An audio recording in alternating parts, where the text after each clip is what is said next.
Welcome back to Yahoo Finance Live. We knew it was going to be ugly, but it's even worse than expected. The unemployment rate rising to 4.4% in the month of March. That's up from 3.5% the prior month. And the economy shed more than 700,000 jobs. These numbers do not reflect the past 2 weeks when about 10 million Americans filed for unemployment benefits. What does this all mean for the Federal Reserve? I'm sure policymakers are trying to figure it out too.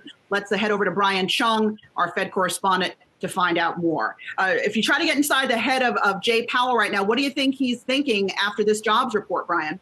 Well, Alexis, up until this jobs report, the Federal Reserve was mostly concerned with interest rate policy and trying to lever what it was seeing in the labor market, depending on where it saw the neutral rate of interest rates. Now, the problem is that the last time that we got a jobs report, which, as you recall, was the first week of March, that was for a February jobs report. And at that time, the Federal Reserve had been far from zero. Well, not that far from zero, but it was not at zero. And since that point in time, we've seen those two emergency meetings where the Federal Reserve did slash to zero and then restarted quantitative easing. So they don't have those levers anymore, but they have a number of other ammunition bullets that they've been using, namely those liquidity facilities to try to backstop issues in U.S. Treasury, U.S. dollar markets. But regardless, what we know now is that because the report was worse than maybe those who were expecting it, the acceleration of a lot of those Main Street business closures is probably worse than the Federal Reserve thought. When you look at the report, we were talking about this in the last block, the decline that we saw in food services and bars of minus 417,000 just for the month of March.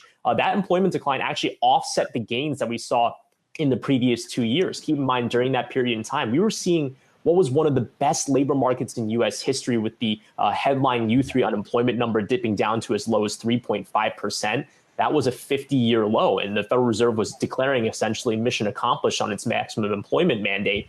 All that work now out of the window here. So the Federal Reserve has really got to think about what it can do with a Main Street business lending facility to try to support a lot of those small businesses that are really hemorrhaging a lot of these jobs. So something worth mentioning, though, is that 400,000, over 400,000 job loss, that's only a small portion of the total pie here. Keep in mind, 12.3 million people were employed by food services and drinking places before this report. So there's a lot more businesses that can close in the future jobs reports. And that month of April, we will only get the data in May, that's going to be a huge tell for exactly how hard the Main Street businesses have been impacted and what the Fed needs to do there.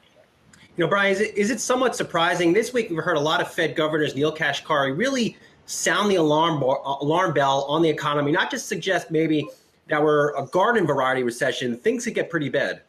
Yeah, well, I mean, basically every Fed speaker that's been chatting this week has been saying if we're not already in a recession, then it's going to come soon. That's what San Francisco Fed President Mary Daly told us at Yahoo Finance on Tuesday. The expectation here is that this is going to be a pretty vicious recession, and it's going to be a precipitous fall like we've never really seen before. The question is going to be, how quickly can the economy come back online? We were talking about this earlier in the show as well. This is an engineered shutdown. It should not be a surprise that these businesses are closing down and that this many people are being laid off. But the question is, how quickly can they come back to work? That's where the Federal Reserve comes into play. They've set interest rate policy to zero, and they're trying to provide those liquidity backstops so that hopefully when the health response is adequate, people will have the avenues to find employers or to find at least some sort of bridge while they're looking for jobs to then get back plugged into the labor force, that hopefully we can get something resembling the labor market before the coronavirus hit. Hey investors, Zach Guzman here. Are you interested in learning more about the markets and getting the latest financial news? Well, then click right here to subscribe to our Yahoo Finance YouTube channel.